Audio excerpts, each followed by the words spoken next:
예, 이 얘기를 좀 하나씩 짚어볼까요? 공수처가 만들어지게 되면서 검찰 내부에서는 검찰 치욕의 날이라는 말까지 등장했습니다. 윤석열 총장이 2020년 새해를 앞두고 신년사를 검찰 임직원들에게 건넸는데요. 그 전에 윤 총장의 과거 공수처 발언부터 먼저 들어보겠습니다.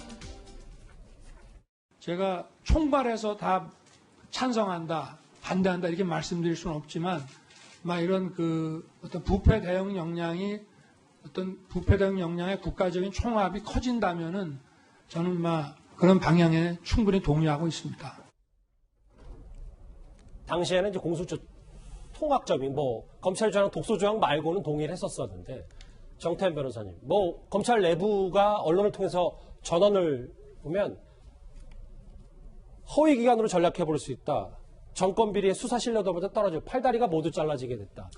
그렇게 볼 수도 있죠. 왜 그런가 하면 지금 공수처 이제 통과된 법에 의하면 어떤 고위공직자에 대한 수사를 이제 검찰이 하고 있는 경우에 공수처가 그걸 공수처로 이첩을 해라. 그럼 거기에 따라야 되고요.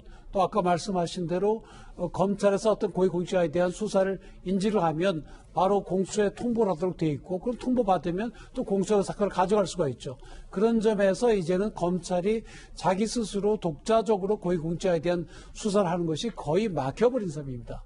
그러니까 이제 결국 고위공직자 수사에 관해서는 검찰은 공수처의 선택에 따라서 할 수 있거나 할 수 없거나 그렇게 돼버리죠.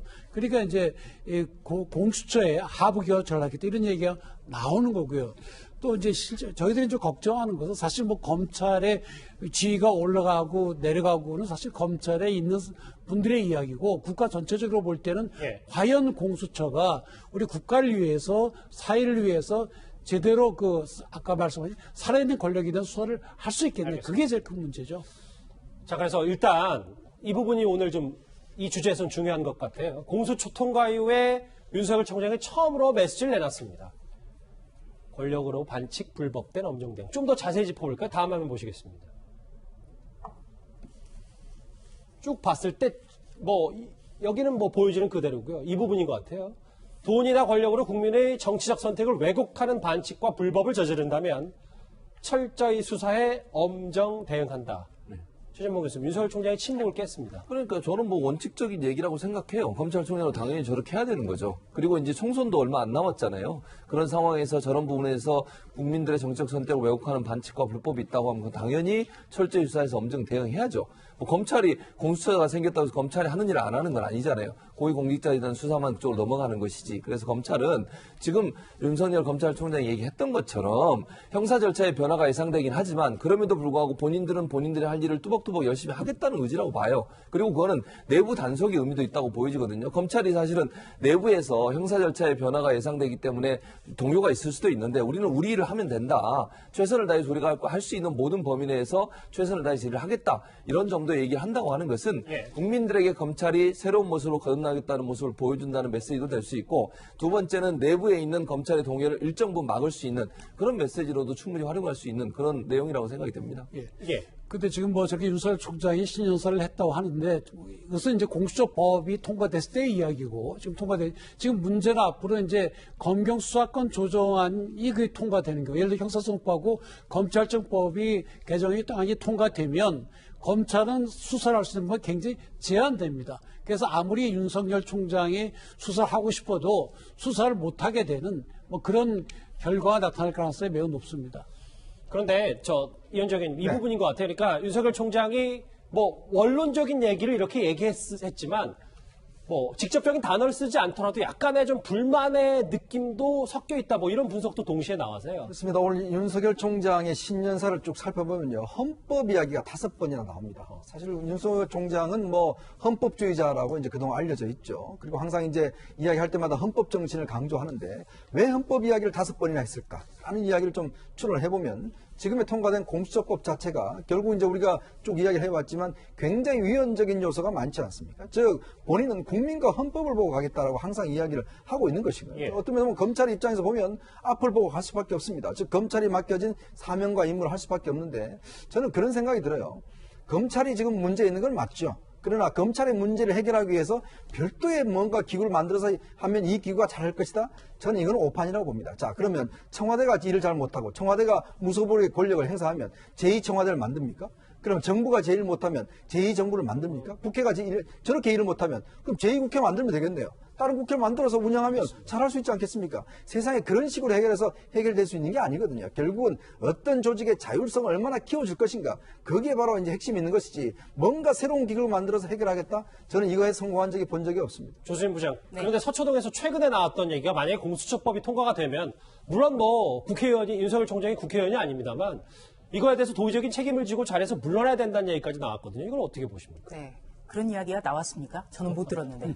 예. 왜냐하면 그건 논리적으로 맞지 않습니다. 왜냐하면 공수처라는 이런 그 위헌적인 요소의 법안이 통과된 것, 이거는 국회의 잘못이죠. 독소 조항을 마구 끼워 넣은 수정안을 끼워 놓고 또 일방적으로 처리한 거, 이거를 어떻게 검찰이 막을 수 있겠습니까? 어떻게 보면 이런 말도 안 되는 위헌적인 법안을 통과시킨 것, 윤석열 검찰총장이 그만큼 검찰의 정치적 중립을 잘 준수하고 있기 때문에 벌어진 일이거든요. 그렇기 때문에 예. 윤 총장이 여기에 대해서 뭐 도의적 책임을 져야 된다, 이런 이야기는 그래서 없는 것 같고, 또 한 가지는 설령 있다 하더라도 여기에 대해서 윤석열 검찰총장이 사표를 낸다면 얼씨구나 좋다 하고 받아들여질 거거든요. 그래서 더더욱 안 됩니다. 자, 이런 가운데 문재인 대통령이 추미애 법무부 장관 후보자에 대한 인사청문회 보고서 재송부 기한을 내일이죠. 1월 1일로 못 박았습니다. 그러니까 모레 2일에 임명을 강행하겠다는 뜻으로도 읽히는데요. 공수처법이 통과돼서 이 분위기가 무르익은 시점에 검찰개혁에 박차를 가하겠다는 뜻으로도 해석이 됩니다. 법무부 장관은 검찰총장과 협의해서 하게 돼 있단 말이에요. 그러니까 그럴 계획을 가지고 계시는가요? 협의가 아니고 법률상으로는 검찰총장의 의견을 듣는다라고 알고 있습니다. 지금 정권의 뜻에 반해서 수사를 하고 있는 울산시장 선거조작 사건, 유재수 감찰 무마 사건 등을 수사하고 있는 검찰의 수사팀을 해체하기 위한 인사다라는 게 이제 언론이나 일반 검사들의 시각입니다. 인사의 대상 시기에 대해서는 아는 바가 없습니다. 이현정 의원님, 물론 뭐 법무부 장관 공백 기간이 꽤 길었잖아요. 뭐 그런 걸 감안하더라도 대통령의 법무부 장관 임명 수순의 속도가 좀 빠른 것 같은데. 참 저는 대통령께서 얼마나 국회를 좀 우습게 알면 지금 어제 끝난 청문회 때가 안 했다고 해서 내일 내라는 이야기. 내일 지금 1월 1일 날은 쉬는 날 아닙니까? 그럼 국회 나와서 국회는 다 일하라는 이야기입니까? 아니면 그냥 임명하겠다는 거예요. 이건 뭐냐면 국회는 이제 더 이상 이제 무시하겠다는 이야기예요. 자, 뭐 그럴 만한도 하죠. 왜냐하면 전직 국회의장, 즉 국가서열 2위의 국회의장을 지금 서열 5위인 총리에 임명을 했기 때문에 대통령 입장에서 보면 아니 국회의장도 내 밑에 와서 일을 하는데 국회가 내 이야기를 하면 들어줘야지. 왜냐하면 그동안 또 거의 20차례에 걸쳐 지금 장관들에 대해서 전부 다 인사청문 보고서 없이 지금 다 임명을 했지 않습니까? 뭐 추미애 장관 정도야. 더군다나 지금 이번 청문회를 보면요. 증인도 없죠. 그 다음에 제출 서류도 제시를 하지도 않았죠. 자, 그런 상황에 청문회가 이루어졌습니다. 자, 이런 상황에 이제 청문 보고서도 채택이 안 되고 저는 이런 상황이면 앞으로 국회 청문회에 있을 필요가 없습니다. 그냥 대통령 임명하면 되는 거거든요. 정말 이런 제도를 이런 식으로 형해화시키는 거, 그 대통령이 국회를 향해서 당장 내일 오라는 거, 전부 다 국회의원 출근해서 일하라는 이야기입니까? 저는요, 이 국회를 너무 무시해도 대통령이 너무 무시하는 게 아닌가. 이건 예의가 아닙니다, 국회에 대한. 알겠습니다. 조수진 부장, 준비된 시간이 많지 않아서 짧게 좀 부탁드릴게요. 이 추미애 후보자 임명에 속도를 내는 이유가 앞으로 이제 내년 초에 있을 며칠 안 남은 인사권에 대해서 좀 더 적극적으로 추미애 장관이 이 카드를 쓰면서 윤석열 총장을 제대로 압박하라는 거 아니냐. 뭐 일각의 해석은 이런 부분도 있습니다. 추미애 장관 후보자가 어제 인사청문회에서 여러 번 얘기한 게 바로 검찰 인사권 행사입니다. 뭐라고까지 했냐면요. 검찰이 국민의 신뢰를 많이 잃었다는 지적이 나오는 만큼 신뢰를 회복하는 조직 재편이 필요하다. 이렇게까지 이야기를 했어요. 그렇다면 어떻게 되겠습니까? 지금 수사 라인부터 어떻게 보면 한직으로 물러나게 되겠죠. 그런데 국민은 바보가 아닙니다. 그리고 또 한 가지는 검찰총장 임기가 법으로 2년 정해진 이유, 추미애 장관 후보자가 알아야 됩니다. 왜 2년으로 법으로 부장됐느냐? 검찰이 외풍을 막으라고 검찰총장에게 2년을 정해놨는데 이것을 만약에 여권이나 청와대가 흔들고 대통령이 사표를 수리한다면 그 책임은 오롯이 대통령에게 가도록 법에 부장되어 있는 겁니다. 새해벽도 추미애 장관의 인사권이 발동되는 거 아니냐, 이 주제 정리를 해봤습니다.